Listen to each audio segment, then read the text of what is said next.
Hey, what's going on, guys? Mr. Peters here today. Live session number 4. I'm going to be going over a complete factoring reviewing guide to help you guys with this. So the first problem we're going to go over today, guys, is just on basic factoring. So when we have a regular trinomial like the one that you see on the board, right? The first thing we need to know is, hey, this is a regular trinomial. So we have to look for factors, numbers that when we multiply, they're going to give us 45. And when we add, they're going to give us 12. And the most important thing is just to remember our signs. So when this last term is negative, that means that our signs are going to be opposite. One will be positive, one will be negative. If this sign is addition, is a positive number, then that means the two numbers we're looking for are both going to be positive or both going to be negative. So I know that my factors are going to be opposite because of this negative sign. So now what we need to do is, hey, what factors that when they multiply to 45 are going to equal to 12 when we add? So when we look here, all right, I'm not going to draw out the factors for the sake of the video. We're going to have C plus 3 and C minus 15. When we multiply this back, C squared minus 15C plus not 15, plus 3C minus 45. So when we clean this up and add our like terms, we are going to get the same exact trinomial that we began with. So this is the basics of how to factor, guys. So in the second problem that I'm going to go over now, I'm going to focus on the GCF, also known as the greatest common factor. So when we're factoring, guys, there's certain times when all we can do is simplify the polynomial and just basically simplify, pull out a greatest common factor. So let's look at an example like this. We have a binomial and we can't really factor it like we did the last problem. But what we can do is we can pull out a greatest common factor for these two numbers. So what does that mean? We have 1 times 5, then we have 1 times 30, 2 and 15, 3, 10, and then 5 and 6. So I notice that they both have a common factor of 5. So what I could do is pull that 5 out to simplify this polynomial, right? So now I pull a 5 out, and what's left inside is x plus 6y. So once we simplify this binomial here by pulling out that greatest common factor, this will be our answer. So, but what we're going to do, we're going to stay on greatest common factor. I'm going to do one more problem. So in our second problem, they give us the problem 5x squared minus 15x minus 140. So typically, guys, when we factor, we want this lead number to just be x squared, y squared. So when I look at all three of these numbers, I notice that I could divide it by 5. So that's going to be my greatest common factor in this problem.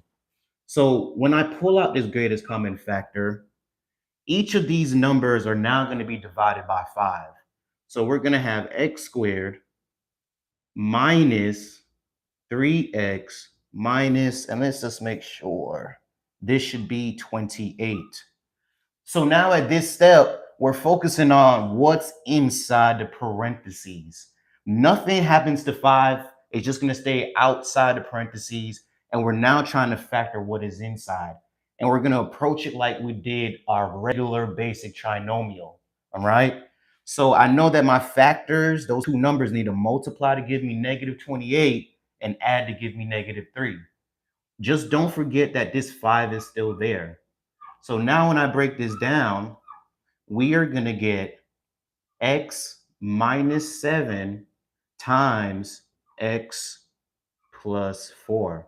So when we check this back real quick, we multiply to get this negative 28. And when we add, we're going to have a negative 3 in the middle. So this is a review on the greatest common factor, guys. Now what we're going to do, I'm going to move on over to how to factor the difference of squares. And by the way, if you guys found this video review helpful, we're gonna ask that you smash the like button for us. Really helps with our video, so for more people to see our video, and we want to help as much people as possible. All right. So let's just make sure. So now, like I said, we're talking about the difference of squares, right? So basically, what is happening is we're gonna have a problem like this. X squared minus 21. And what they want us to do is to factor it. And typically the answer is going to be a binomial, two binomials that are exactly the same. The only difference is one will be positive, one will be negative. So let's look at this real quick, right? So we know the square root of x squared is x, the square root of 81 is 9, right? So what I'm going to do is I'm going to write this twice, and then I'm just going to change the signs. So once we multiply this back, we're going to get this answer. So the reason why these signs have to be opposite is so the middle term cancels. So when we multiply this back, right, x times x give us x squared plus 9x minus 9x, and then we do 9 times 9 to get negative 81. So if you know this, these two are going to cancel out, and all we're left with is x squared minus 81. So when you have the difference of squares, guys, check these numbers, see if it's a square term, a perfect square, okay? And I'm going to give us one more example with a more challenging problem for you guys to see. So we go over now to another problem of a difference of squares, but this problem is a little bit more complicated. So we have 81 n to the fourth power minus 25. Now, if we realize something, guys, right? First thing we want to try to do, let's check to see if these are perfect squares. So I know that the square root of 81 is 9. This is a perfect square. And 25 is a perfect square. Square root is 5. Now the issue becomes n to the fourth power. But see, this is the trick. Just understand that to get n to the fourth power, we're going to have n squared times n squared. Okay? Oops. N to the fourth. So when we have exponents higher than 2, and we're talking about the difference of squares, we're just going to divide it by 2, right? So this would be 9n squared, and then we're going to rewrite this again and change our signs. And it doesn't matter if this one's positive and this one's negative or the other way around. As long as those signs are different, then we're good. All right. So wrapping up the difference of squares, guys, we're going to be working with perfect squares more than likely. So 81, 25, 16. So remember that the square root of x squared is x. The square root of n to the fourth is n squared, right? The square root of n to the sixth power is n to the third, right? We're just dividing the exponent by 2, basically. Okay. All right. So we're going to go on to the next problem. And in our next problem, we're going to be factoring by taking the square root. So this is going to be a little bit different. And sometimes students get a little bit confused with this method because it's similar to what we just did. All right. But typically with the difference with difference of squares and the method I'm showing you now, right? Solve by taking the square root, is that this method, solved by taking the square root, is typically going to be an equation equal to 0. And I'm going to show you guys what I mean. So the problem is 2x to the second power minus 36 is equal to 0. So remember, we're solving by taking the square root. So if we're solving, it's similar to an equation. Variable on one side, number with no variable on the opposite side. So once we add 36 on both sides, we're going to have 2x to the second power is equal to 36, right? So at this step right here, guys, just understand that x squared is not by itself. Our variable is not by itself. So we're going to continue to simplify by dividing by 2. All right? X squared is equal to 18. Now, this is where it gets a little bit tricky. So at this step here now, we want to solve by taking the square root. So I'm going to take the square root of x squared, and I want to do this so I could cancel out the exponent. So now we just have x is equal to, and then we go on the other side and do the same thing. So now x is equal to plus or minus the square root of 18. And the reason why we have two answers, guys, just remember that when you square a negative number, it's going to give you a positive result. And just to make sure you guys understand. So the square root of 25 is 5, right? So we could take 5 times 5 to get that answer, or negative 5 times negative 5 to get that answer. So this is why we have plus or minus, because we're taking into account the negative numbers, okay?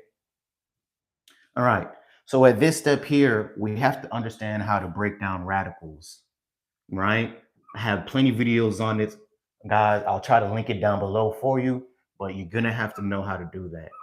So when we look at 18, there is a perfect square that goes into this, right? It's going to be 9. So we know radical 9 times radical 2 will give us radical 18. And once we simplify this now, x is equal to plus or minus the square root of 9, which is 3 times the square root of 2. So this is what our answer should look like if we're solving by taking the square root, okay? So I'm going to do one more problem on this one. And with this problem now, instead of the equation being equal to 0, there's going to be another number on the other side of the of x, I should say. So let's erase this and let's get a little bit more space.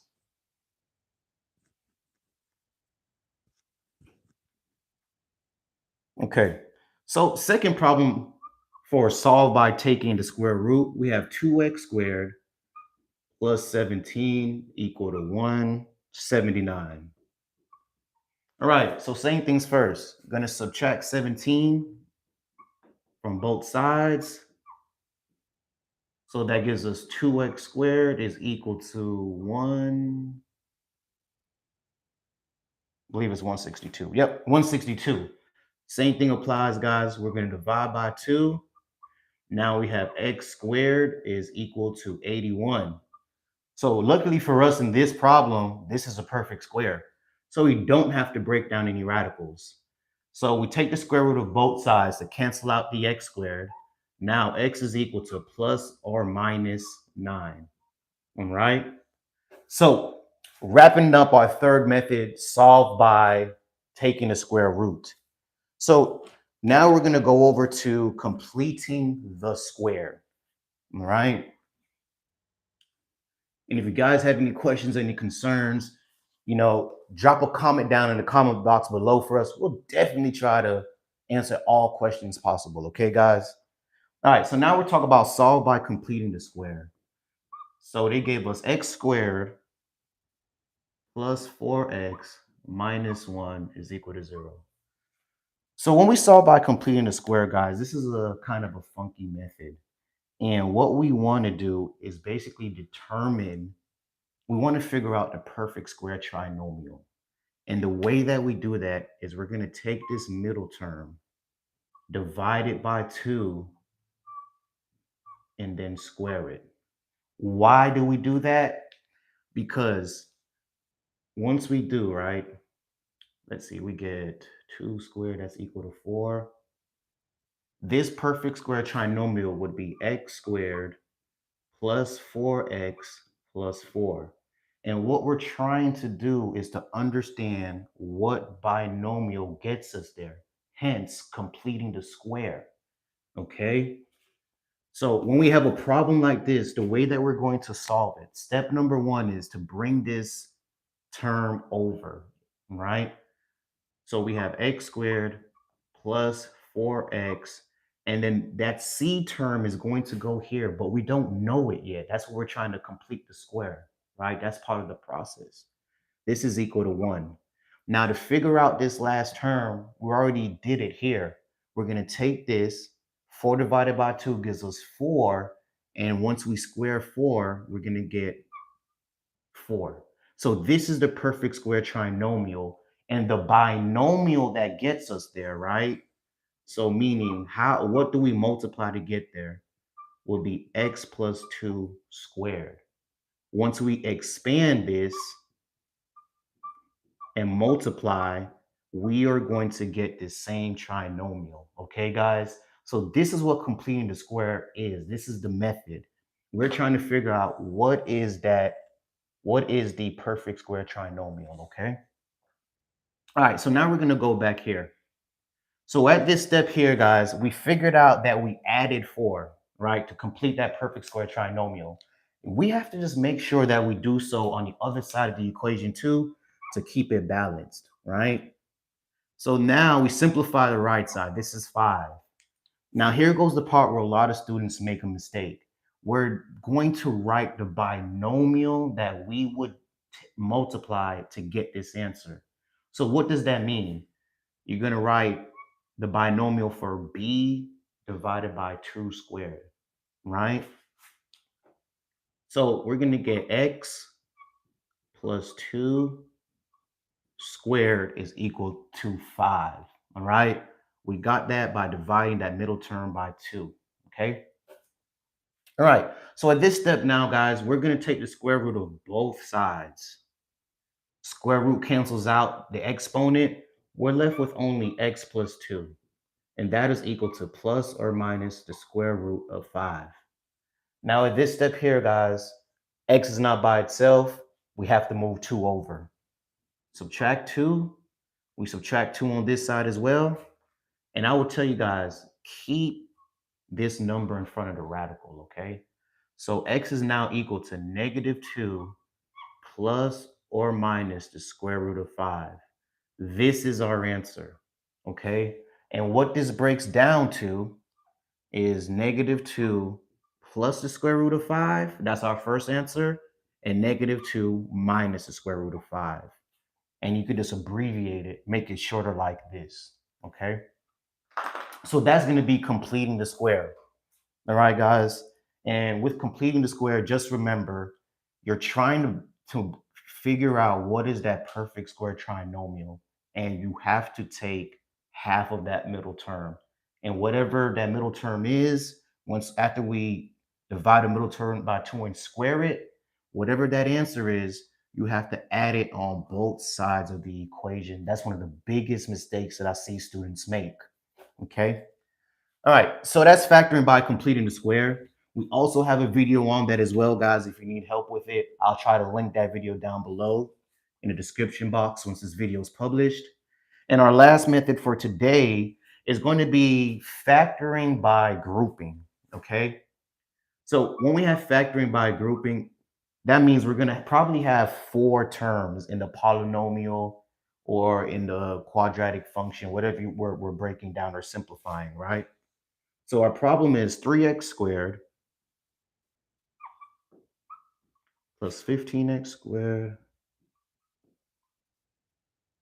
Okay, so for us to properly do this problem, guys, we're normally going to have 4 terms, right? 1, 2, 3, 4.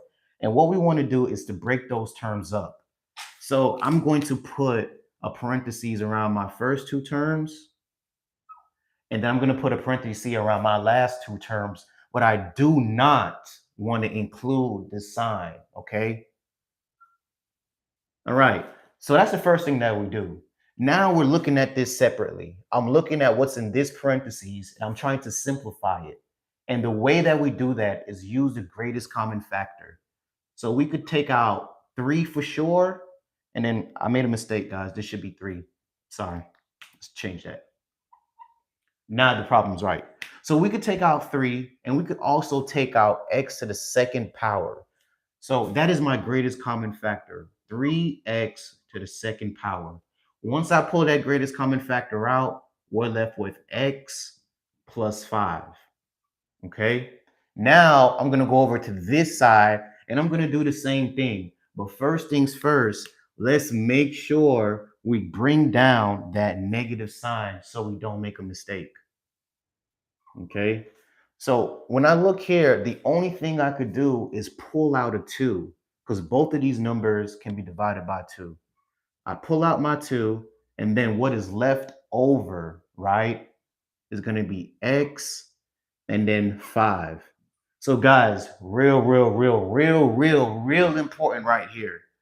So remember, once we multiply this number and this number, we want to get a -10. So we have to make sure we pay attention to the signs and we put a positive. Because once we multiply this negative, right, we'll get back that -2x that we want. And once we multiply -2 and +5, we'll get back that -10. So please just make sure you understand this part. I see students get everything right except for the signs at the end. All right. So now we're going to finish this up. So to know that you're doing the grouping right, we should have the same exact thing in the parentheses. And we do. So that's one of our factors, x plus 5. Now to get the second factor, we're just going to combine the two numbers outside of the parentheses. So my second factor would be 3x to the second power minus 2. And this is how we would factor by grouping. So I hope you guys found this video helpful today. Live stream number 4 on how to factor, complete reviewing guide for you guys. If you found this video helpful, smash the like button for us, subscribe to our channel, and we'll see you guys on Saturday for our next video. Thank you guys so much for joining us today.